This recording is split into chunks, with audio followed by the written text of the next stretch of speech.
Good day, ICT9 students. This is teacher Cherilyn again, and our fifth week's topic is about utilize, enhance, and store data. Please be ready because we will discuss a lot of topics for this week. Let's start with the software. So previously, we already talked about hardware, which is the physical components of your computer. This time, when we say software, these are set of instructions that tell you or tell the computer what to do.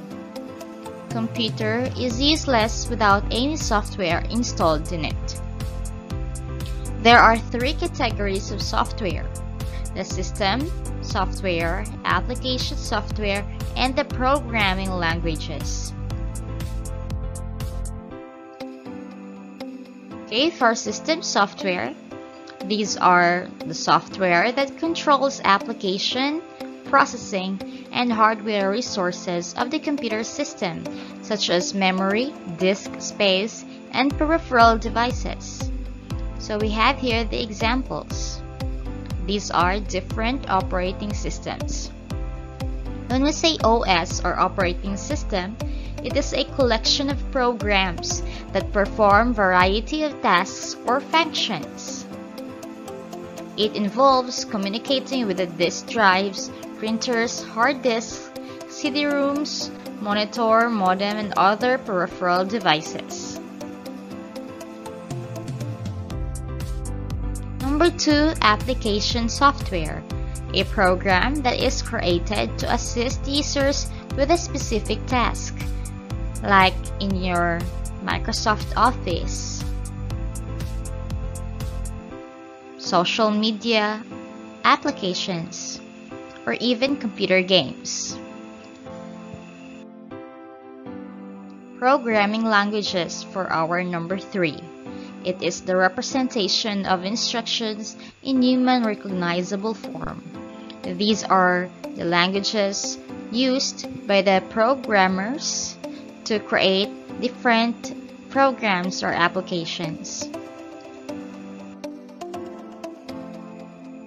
We will also talk about the web browsers. When we say browser, it is an application that enables users with an internet connection to access and view web pages on a computer or mobile devices.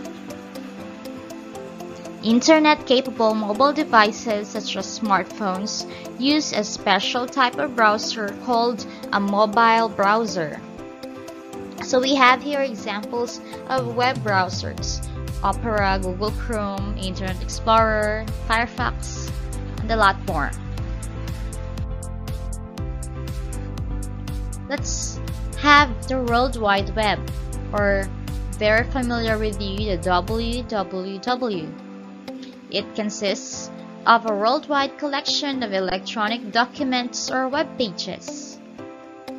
So a website is a collection of related web pages and associated items. We also have the term web server. It is a computer that delivers requested web pages to your computer or mobile device. HTML or Hypertext Markup Language. It is a set of symbols that developers use to specify the headings, paragraphs, images, links, and other content elements that a web page contains. Web app is an application stored on a web server that you access through a browser. Web apps usually store users' data and information on their host servers. So those www cannot be used without the internet. It is a worldwide collection of networks that connects millions of businesses, government agencies, educational institutions, and individuals. The Internet originated as ARPANET in September 1969 and had two main goals: allow scientists at different physical locations to share information and work together, and function even if part of the network were disabled or destroyed by a disaster. Now, internet has a lot of use.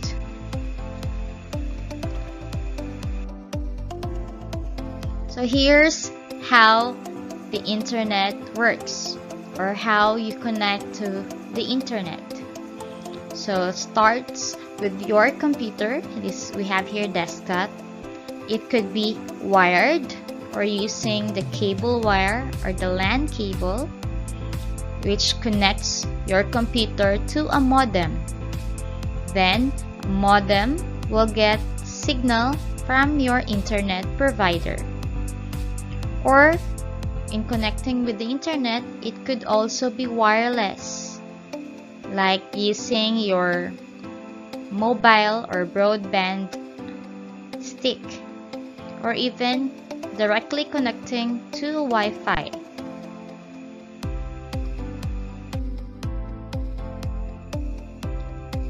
So in searching on the internet, we have here two common terms that are used. So we have the data and information. Let us try to differentiate the two. Data is defined as a collection of raw and unprocessed facts. The data must be manipulated and processed to achieve a desirable result and turn it into more useful information. Examples are your scores in quizzes, names, sale figures, grade reports, and others. On the other hand, information is the processed data. It is the output of data that has been already manipulated and transformed into something useful.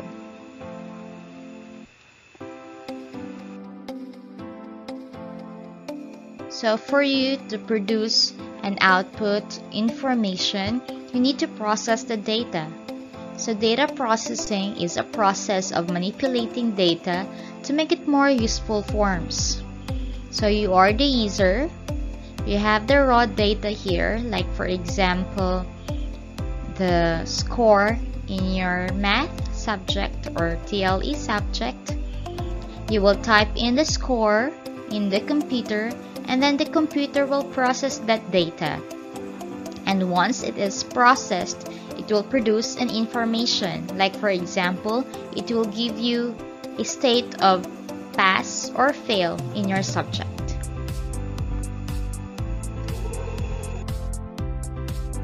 Data processing operation involves a lot of activities. So we have first, recording.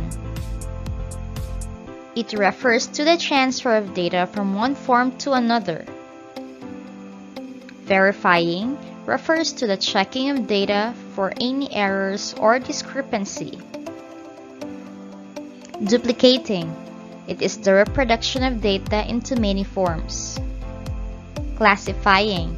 It separates data into its distinctive categories. We also have sorting. Refers to the arranging of data in specific order. Calculation refers to the arithmetic calculation of data. Summarizing and reporting. The data are condensed to their meaningful forms. Merging. It is the putting together of two or more sets of data with the same key to be one set of data. Data processing operation also have the activity storing. It is the saving of data into files for future reference. Retrieving refers to the recovering of stored data or information when needed. Feedback. It is the operation that compares the result to the objectives set. Here are methods of processing data. Batch processing. In this method, data are being collected into certain groups of batches to permit convenience, efficiency, following a step-by-step procedure. Number 2, online processing, a method where all the information and devices are under the direct control of the central processing unit of a computer that permits sharing of files and devices with all computers that are connected to the server.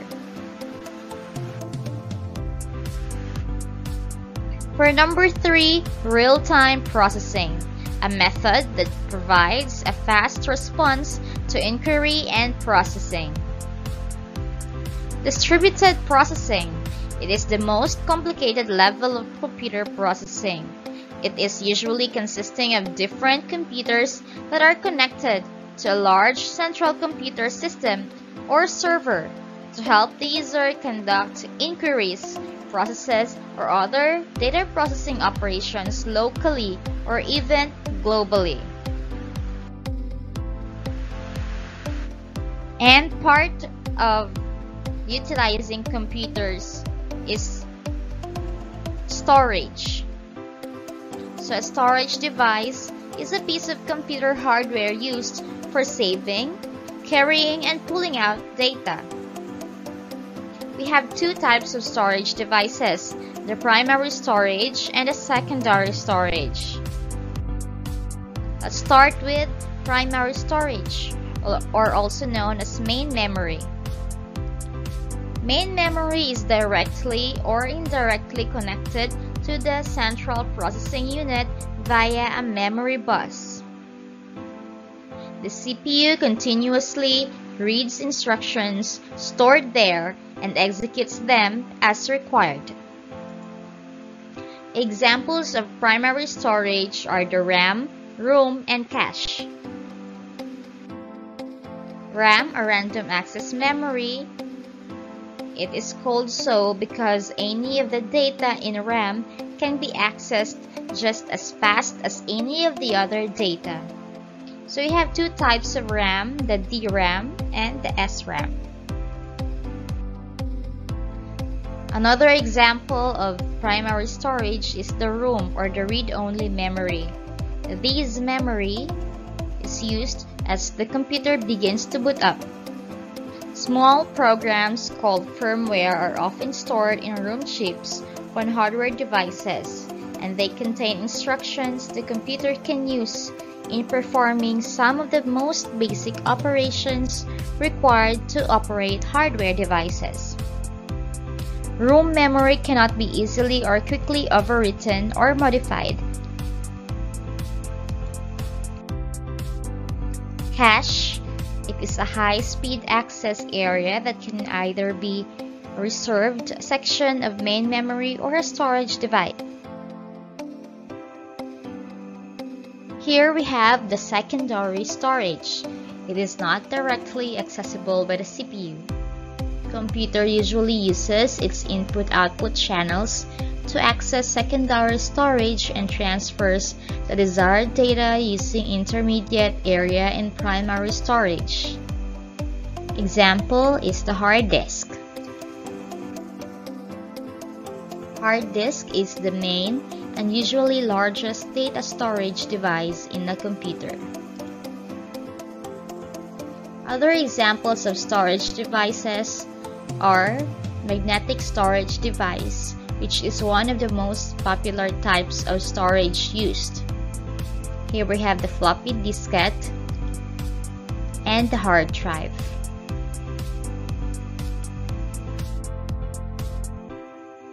We also have magnetic strip, cassette tape, which was used before, zip diskette. Another optical storage devices. It uses lasers and lights as its mode of saving and retrieving data. Here are optical storage devices: the Blu-ray disc, CD-ROM disc, and DVDs.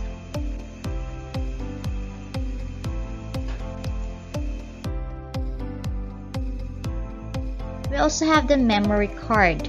an electronic flash memory device used to store digital information and commonly used in mobile electronic devices. USB flash drive, small portable storage device connected through the USB port. That is the one that you are using in your digital class. Aside from those physical devices, we also have online and cloud for our storage. It is now becoming a widespread as people access data from different devices. So examples are the iCloud, Dropbox, OneDrive, and the Google Drive. So for cloud storage, the data is managed remotely and made available over a network. Network media, audio, video, images, or text that are used on a computer network. A community of people create and use the content shared over the internet. In using computers, let us not forget that there are work ergonomics that we have to follow. What is ergonomics? It is the study of how the human body performs tasks and how to design equipment or organize the task to best fit our body's abilities and limits. Ergonomics is used in the workplace to help prevent repetitive and cumulative injuries. There are three main ergonomic principles. Work activities should permit the worker to adopt several different healthy and safe postures. Muscle forces should be done by the largest appropriate muscle groups available. And work activities should be performed with joints at about midpoint of their room. So why do we need to follow ergonomics? Why is it important? Injuries that result from poor ergonomics are some of the most common and frequent kinds of injuries, and they are found in all kinds of workplaces and occupations. What are those injuries? Pain in your wrists, or back pains, even headaches. Posture. It is defined as the position in which someone holds their body when standing or sitting. So here are the postures that we need to follow.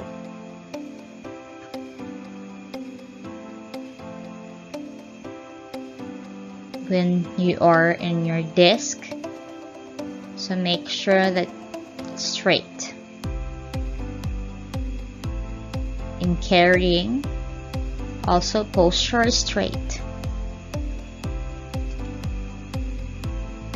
Here, shoulders should be relaxed, eye level.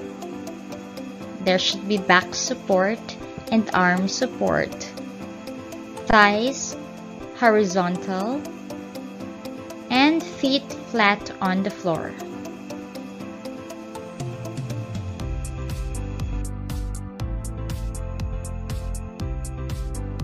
Wellness. It is an active process of becoming aware of and making choices towards healthy and fulfilling life. So part of wellness is nutrition, reflection, well-being, exercise, mobility, sleep, and water. So we're done with this week. It's time for you to answer your activities, and once you're done, same process goes with submitting your answers. Please also study your modules or learning activity sheets from week 1, 2, 3, and 4. And we will have our summative test next week. So that would be all. Thank you and God bless.